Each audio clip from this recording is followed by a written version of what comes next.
Well, welcome to the World Affairs program this week. France's Emmanuel Macron, a European leader in a time of crises. I'm your host today, Marcos Kounalakis, and I'm a visiting fellow at the Hoover Institution and the Foreign Affairs columnist for McClatchy. And I'm pleased to introduce our guest, Bill Drozdiak, who's the senior fellow at the Brookings Institution's Center on the United States and Europe. Bill is also the author of The Last President of Europe, Emmanuel Macron, Rise to Revive France and Save the World.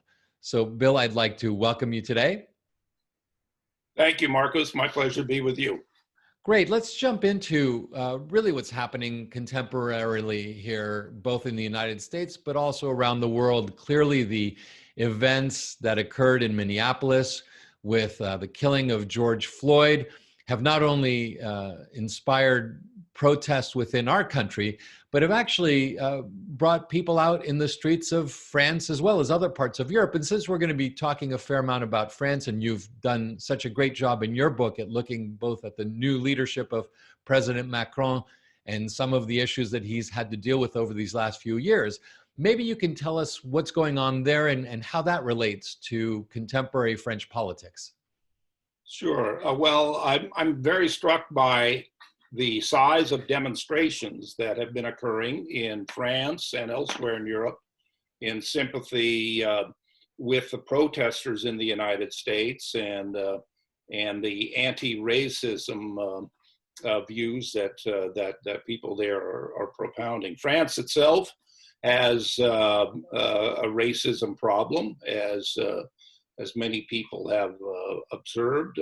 In particular, it's not so much a black-white issue as I would say a more North African, Arab, native French view. And so, but there is a strong political belief, particularly in the center and the left-wing progressive movements, that is deeply opposed to racist views. And of course, there's the reluctance on the part of traditional political parties to cooperate in any way with the National Front led by Marine Le Pen, who in the 2017 elections won 36% of the vote in the second round runoff against Emmanuel Macron, who won 64%. So.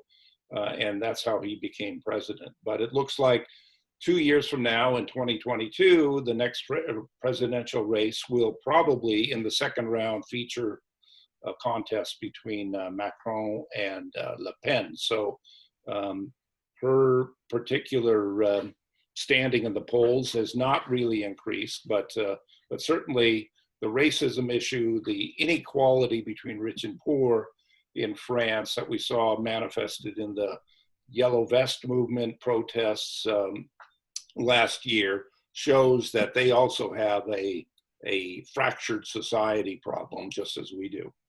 Right, and so it's not really just this attempt to express perhaps an anti-Americanism or to point fingers at the United States for its own systemic racism, but rather perhaps a very strong indication that they're recognizing their own systemic problems by demonstrating and also within the political sphere itself, because it does sound like it's quite polarized if the two major leaders of parties who are likely to be facing each other again the next time around are really representing polar opposites on this racial issue. Sure.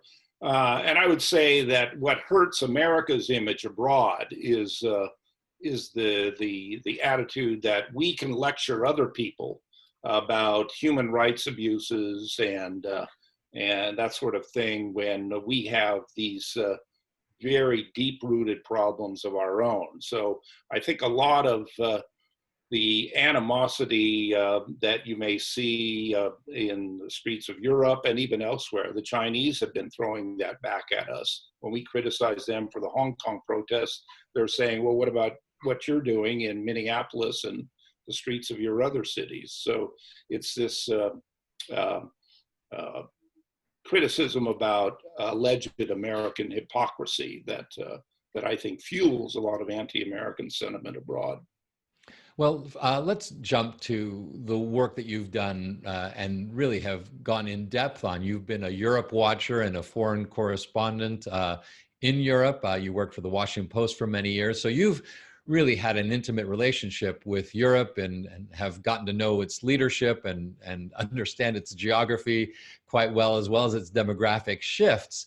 And in this new book of yours, you really have spent a fair amount of time drilling down in the details of this new leadership, this young man, I think it's safe to say, Emmanuel Macron, and how his leadership has evolved from a very rocky start, well, from an improbable election, first and foremost, from party that didn't really exist, to a bumpy start, and to what it is that is now occurring today.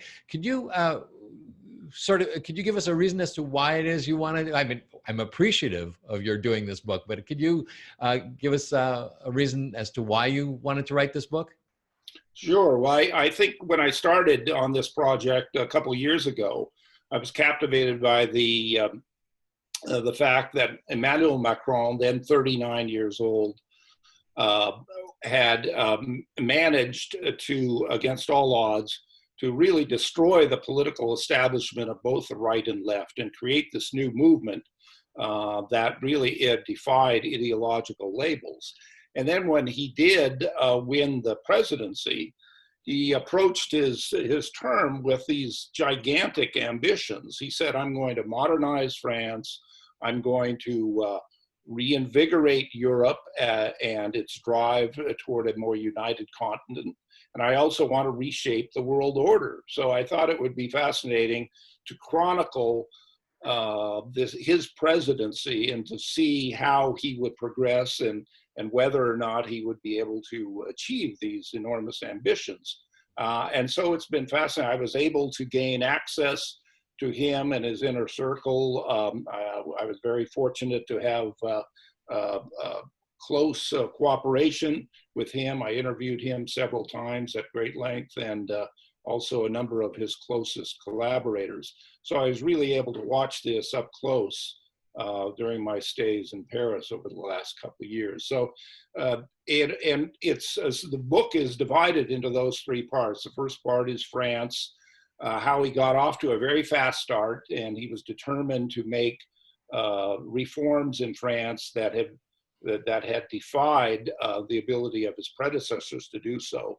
But then he runs into the resistance of the Gilets Jaunes, which I describe in the second chapter. These are the yellow vests, of course. The yellow vest movement, and which really showed the divide in French society between the well-off, the bourgeois liberals in Paris versus the worsening plight of people out in the countryside. And it really baffled and shocked Macron, so much so they went into a mild depression, I would believe, and isolated himself in the Élysée for more than 3 weeks, and then came out in early 2019 with the idea of, okay, I'm going to do a tour around the country and get back in touch with the people. And so he did a series of town hall meetings over the course of 3 months and really subjected himself to a lot of humiliation and abuse. He would stand up there for 7 hours and hear these vicious criticisms of him personally, as well as why his policies didn't work. But yet he stood up to it and managed to defuse the threat that could have toppled him from his presidency. And so the final part of that section on France is how he emerged from this, showing great resiliency, and then tried to proceed with his plan to reinvigorate Europe. And that brings me to the title, called The Last President of Europe. The reason I do that is because I believe that he is the last leader in Europe now who really stands for the values and visions of the founding fathers of the European Union, such as Jean Monnet, Robert Schuman, even Konrad Adenauer and others who said we should strive for a United States of Europe to make war impossible in Europe, because, and I believe that's the greatest achievement of the European Union. First of all, to make war unthinkable between France and Germany. These two countries had been at war with each other for 5 centuries, and now it is really the driving engine of the European Union. And Macron, when he entered office, was hoping to engage Angela Merkel, the Chancellor of Germany, in such a way and convince her that we need to make a bold leap forward in uniting Europe. But he's been terribly frustrated until recently with Merkel's prudence and caution. She is somebody who takes one baby step forward and looks all around the political landscape, and does not have the bold visionary leadership, say, of a predecessor like Helmut Kohl, who saw the Europe project as a matter of war and peace. And so let's talk about that, Bill. Let's just talk about that for a second, because we really do follow the arc of the European Union.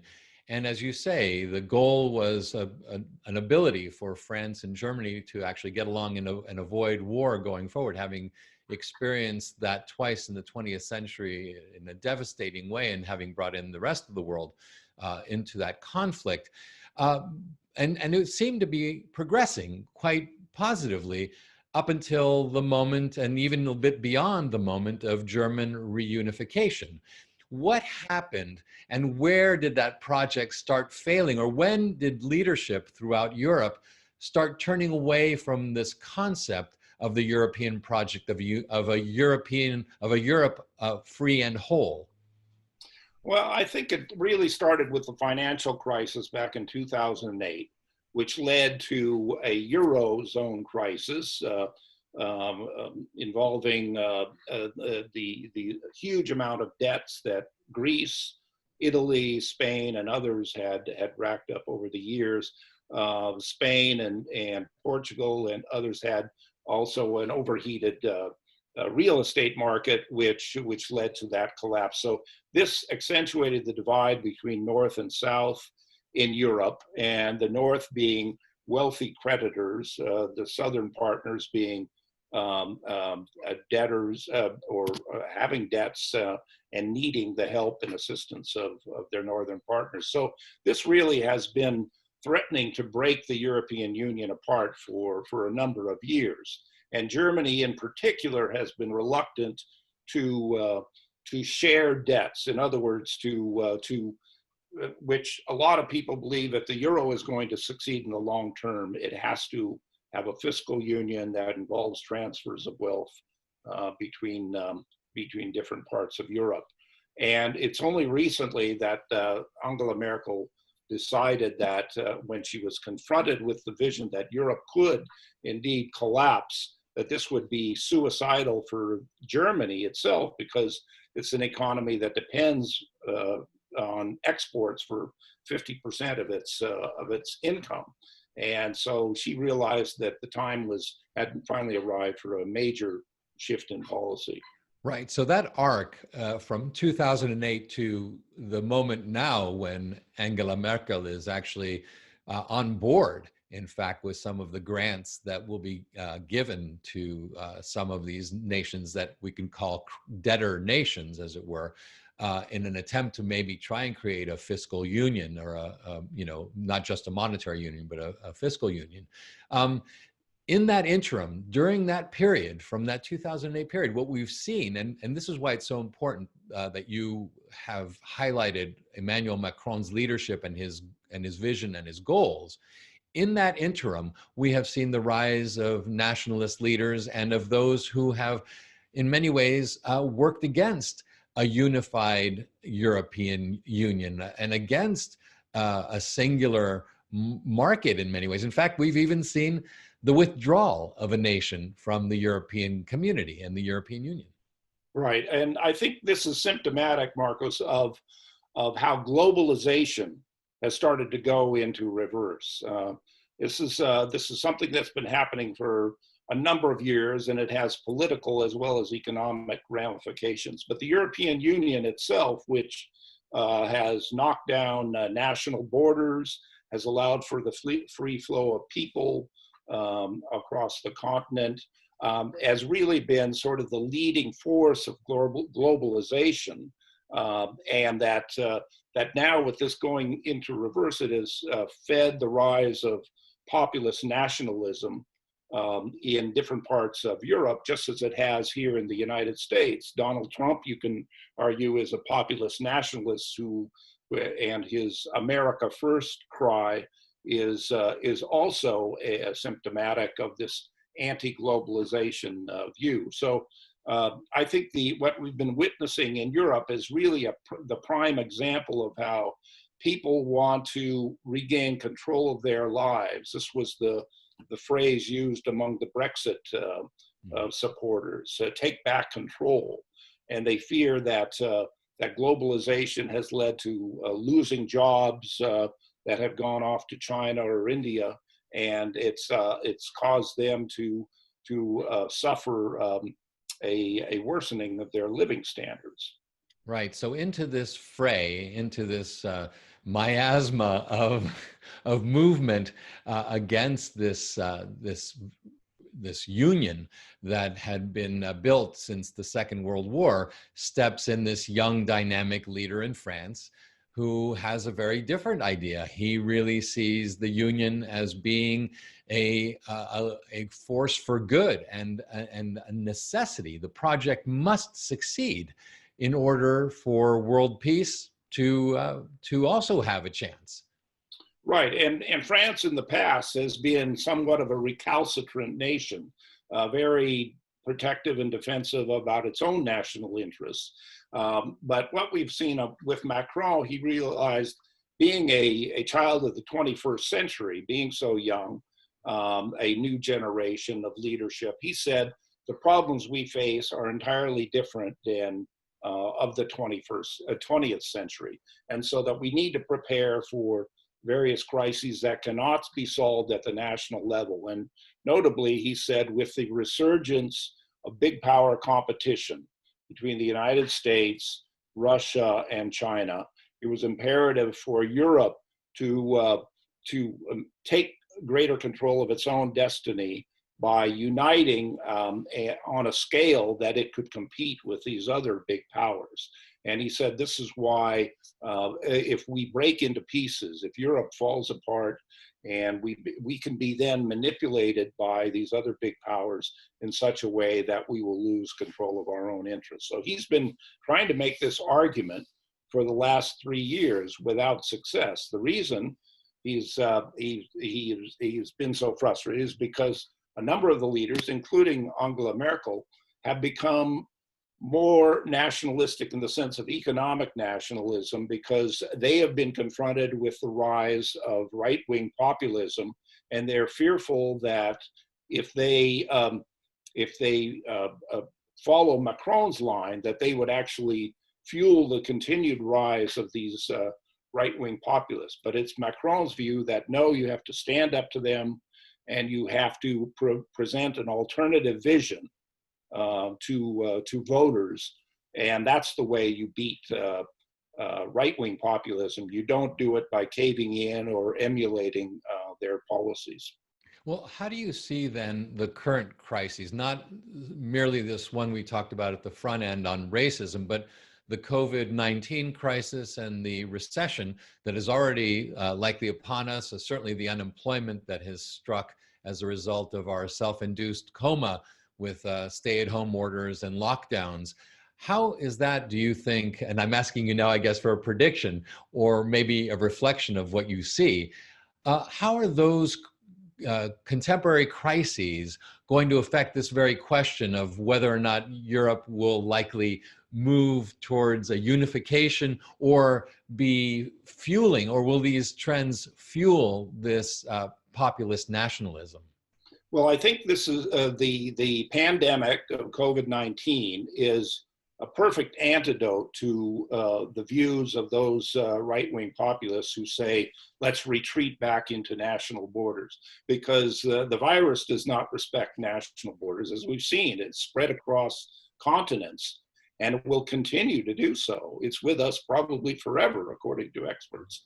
So this is, again, symptomatic of a 21st century where national borders, in the view of Macron, are less important. We need to come up with other solutions. That means collaborating, cooperating on an international scale, first within the European Union, but also internationally. And so that's why Europeans were so appalled by President Trump's decision to pull out of the World Health Organization, because the Europeans have this view that multilateral institutions, whether it's a World Health Organization, World Trade Organization, help to manage some of these global problems, more that we will be confronting more and more in the 21st century.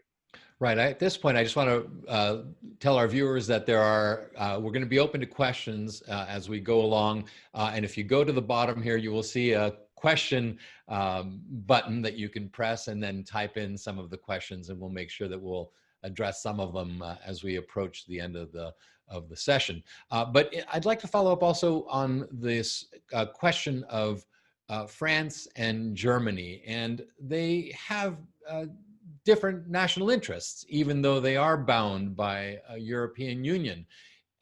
For example, they have a very different approach towards their energy policies. And just to take energy specifically, the United States is quite critical of how Germany is approaching its energy dependence on Russia versus how France is trying to move towards what could be called the French Green New Deal. Could you, and I guess what is relevant is that in fact the European Union was started as a union that had to do with coal and steel. So how today then can you reconcile, just in this very frame, these national approaches towards something as complex but really critical as energy policy? Right. Well, that's an excellent example, Marcus, of how France and Germany have differing approaches, but when they can find a compromise, that can serve as the model that can carry the rest of Europe forward. Germany, as you say, has a strong dependence on Russian oil and gas, although they've been trying to make a shift to alternative energies in a big way with wind power and solar power, but that can only take you so far. When Chancellor Merkel, in the wake of the Fukushima nuclear disaster in Japan, she decided to shut down all nuclear power plants. This has made actually Germany more dependent on the gas supplies that they get from Russia. France, several decades ago, went big on nuclear. And this has been 70% of France's electricity comes from nuclear power. And while the Green movement in Germany, the Green Party, which has been remarkably successful over the last 30 years, started as an anti-nuclear movement, in France, you have a number of people who argue, well, that nuclear can play a role in combating emissions, carbon emissions, because nuclear plants don't release them. So the green movement in Europe is kind of split between those, let's say, in Scandinavia and some in France, who believe that nuclear power can be very helpful in preventing further carbon emissions. And those who say, no, it's far too dangerous, look at what happened in Chernobyl and Fukushima, and that it's not worth the risk. So this is the case of energy. There are other areas such as, as we see with healthcare and social welfare, that there's a split as well. Right, and as you note in the book, the social welfare programs in France are generous. the taxation is hefty, and the ability to manage the divide, as you point out in the book, between the urban and the rural parts of France is daunting, and was in fact one of the challenges for Macron as he entered into office. I'm curious to understand, because one of the things you do in the book so well is really get into the head of Macron. You provide a lot of atmospherics. We get to know about his romance with Brigitte, who is 24 years his older, his senior. We get to enter into various rooms and into areas where he is confronted by demonstrators.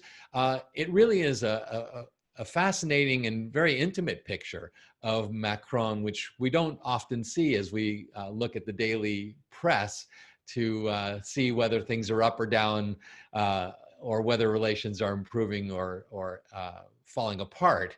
But in this frame of Macron, what have you found about his personality, about his person and his background and his interests that could define his current relationship to world politics? And in that world politics, you find a great deal of skepticism, if not even, or even beyond skepticism, a bit of fear regarding sort of China's role within the world, and certainly on the European continent. Is there anything unique about Macron that gives him this insight and this standing?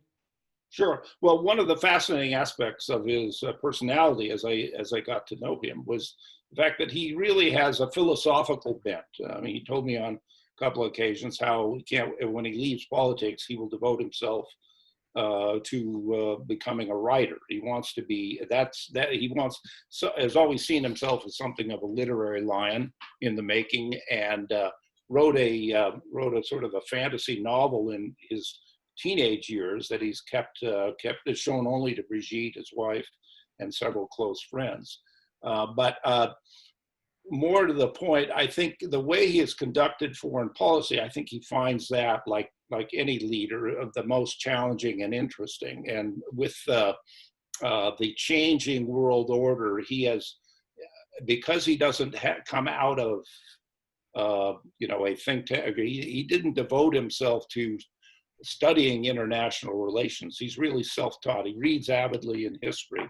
And so he's really conducted foreign policy through various personalities. And that's why the latter part of the book focuses on him in the world stage. And one chapter is called Dealing with the Donald, his remarkable and unique relationship with Donald Trump. Both of them have similarities. They were political novices who never elected before to public office, who destroyed the political establishments and made it to the top position in their countries. They shared the belief that the private sector should be used more in collaboration with government. He also had a very interesting relationship with Vladimir Putin, and says, in the long term, Europe has to find a security partnership with Russia, and he firmly believes that Putin, he described him on a couple of occasions, he's still a son of St. Petersburg, meaning he looks toward the West, and even though that's hard to grasp when you look at some of his anti-Western actions. And finally, the chapter on China is quite striking, when he's made a trip every year to China, and gotten to know Xi Jinping quite well. And I think he's the one leader early on in the West who insisted that if this relationship is going to be successful, it has to be based on reciprocity. And this is something where America has sent over the years a confused message, but we are now waking up to the fact that you need to stand up to China and insist that they play by the same rules that we play by if this relationship is going to work. So, and then my final chapter with him is, I said, look, I'm 30 years older than you. He turned the tables on me. Well, he asked me what was the most transforming event in your life? I said, well, obviously the fall of the Berlin Wall, which I covered as a journalist for the Washington Post, and then later on the rise of China. And I said, when you're my age and looking back, what do you think will be the most dramatic? And he gave me an interesting answer. He said, I think it'll be the spectacular transformation of Africa over the next 30 years that will stun the world. And he described at length why he thinks that's so. He thinks that that women are a remarkably strong entrepreneurial force in Africa, and that as they become more and more liberated, this is going to transform the continent.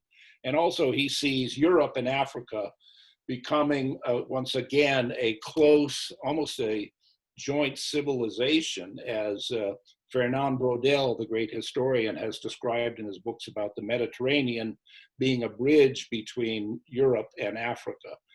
So it was fascinating to hear him expound in almost a philosophical way about his vision of the world. Whether or not it transpires is still to be seen, but it was fascinating. Well, we'll all keep our eye on Africa, and he certainly has that literary bent in common with our former president, Barack Obama, who too is I guess, if not a literary lion, certainly one who is quite successful on the national bestseller list over the years.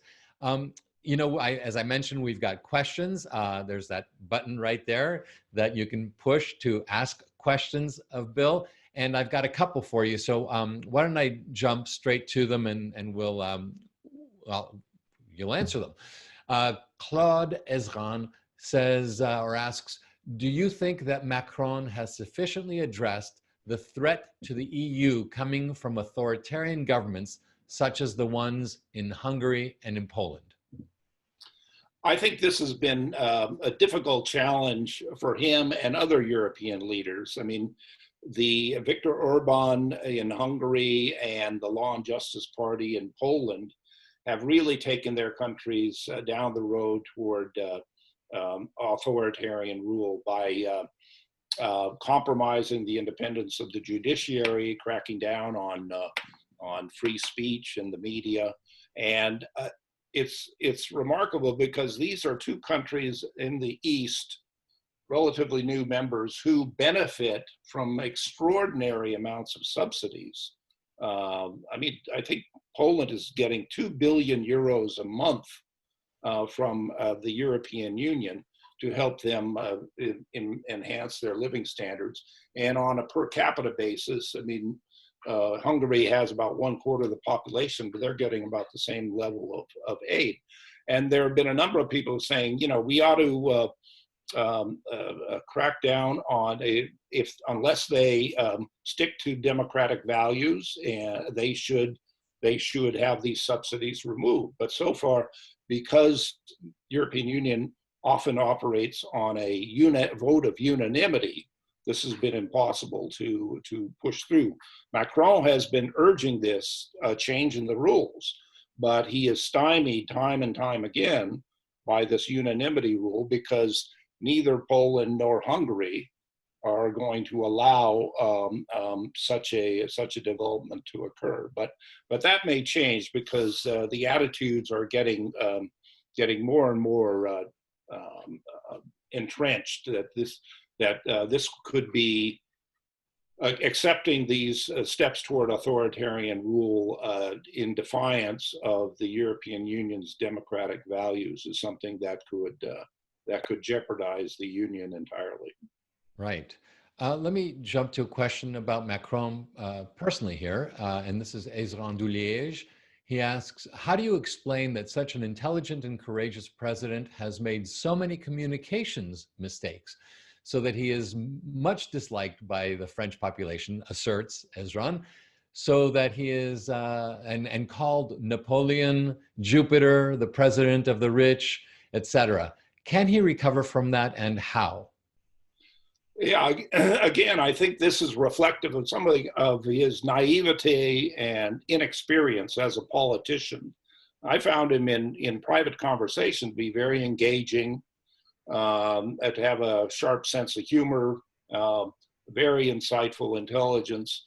But this works against him, I think. He doesn't have a natural politician's feel for being able to wade into a crowd, glad hand people, and slap them on the back and engage with them the way that some of his predecessors, like Jacques Chirac, could do. And people would say, oh, what a great guy, and find him to be familiar. He's cold and aloof, I think, by nature, and I think that reflects partly the difficulties that he had growing up, when he had to leave his hometown of Amiens because of the scandal involving his crush or love affair with his drama teacher, Brigitte, who was 24 years older than him, as you say. But then he pursued her, and in spite of the opposition of his parents and the population in his hometown. So, but this made him retreat into himself. I think he's regarded as somewhat of a glacial personality. And so he's made a number of blunders and faux pas in his interactions. Like when Gardner complained to him, well, I can't find work. He said, all you have to do is cross the street. I'll go find a job for you. And, this was seen as too arrogant and abrupt. So these errors, I think, get magnified in the public media. And also he's been hurt badly by social media. When I talked to Hubert Védrine, who was the foreign minister and chief of staff of Francois Mitterrand, and he said whenever Mitterrand came in for a torrent of criticism, he would retreat from the public eye for 5 days or so, maybe go off and walk in the woods with his mistress or something for a few days, and then reappear, and his staff would tell the public, oh, he's been thinking big thoughts about the future of the world, and people would admire that. And Macron, when Védrine advised Macron to do this, Macron said, how can I do this if I disappear even for 1 minute when social media is following me 7 days a week, 24 hours? They'll think I've got some fatal disease or something. So, he says, I'm always in the spotlight, and that is the kind of pressure that is very distasteful. And he said one other thing, Marcos. About 2 years into his presidency, I asked him, so what has surprised you the most about being president? And I related that when I had interviewed Bill Clinton, he told me 2 years into his presidency, what had surprised him the most, that he occupied the world's most powerful position in the White House, and yet he felt so hampered that he was unable to get his views across or establish his will. He felt impotent in the face of Congress and other forces. He said, no, I wouldn't say that. Macron's view was, he said, I thought about it, and he said, I would say it's the acceleration of the hatred and the poisonous atmosphere I deal with in politics. And nothing ever prepared me for that. He said, it's one thing to have an argument and disagree with my policies, but it's another thing to hang me in effigy, spit on me in public.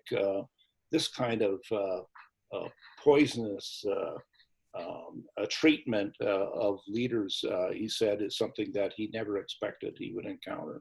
Well, that leads to the next question from Fred Nelson, who asks if the political parties of EU nations have turned to the nasty and personal name calling that we see now in America, or can they differ in fundamental views and still show respect and understanding? Is there a fundamental difference between American and European political culture?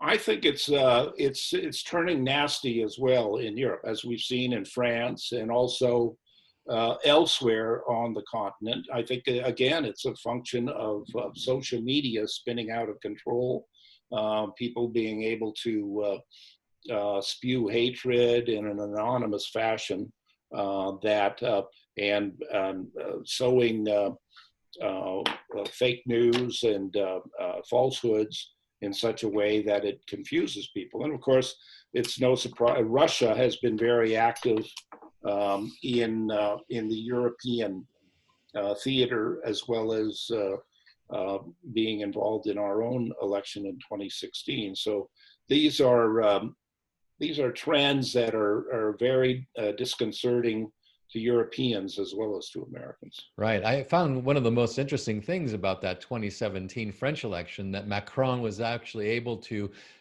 ice out some of the Russians from that domestic election period by identifying them as not news sources, but rather propaganda outlets. So it was a fascinating election.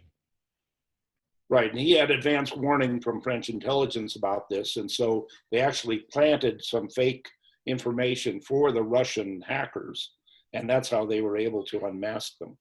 It was a brilliant move, and I hope one that the United States can pick up on and pay attention to some of the intelligence sources as we look at what may be happening in 2020. Let me jump to a final question here, Bill, and it is from Alec Mesropian. And the question is really about the United States and Europe. And he asks, what role do you envision the United States playing in the case of a reinvigorated and more united Europe? Something that I think President Trump is often concerned about and critical of. Well, that's right. I think our own election in November will be a turning point in our relations with Europe. I think if President Trump, who has had an adversarial relationship with Europe, is reelected for 4 more years, we could witness the slow demise of the Atlantic Alliance. If Joe Biden gets elected, Biden is a passionate believer in transatlantic partnership. I think we could see something of a renaissance in the Atlantic Charter. But what needs to be done, it'll have to be a different kind of relationship. Europe, 70 years after World War II, it's time for Europe to take care of its own security. We can't continue along as we have for 3 generations, deploying our soldiers to guard Europe. Europe is wealthy enough to take care of itself and allow the United States to rebuild at home and take care of other problems. But the more important aspect is in developing a common strategy on behalf of shared democratic values in Europe and the United States. And I think we have both suffered, Europe and the United States, from failing to achieve a common strategy toward China. If we had collaborated in such a way that we could have set standards for the global economy, rather than allowing China to do so, then we would be in much better position. But instead, with the Chinese Communist Party cracking down on dissent, we're seeing democratic values on the defensive around the world. Well, Bill, thank you so much. We're looking forward to what November holds for all of us and what it holds for the world.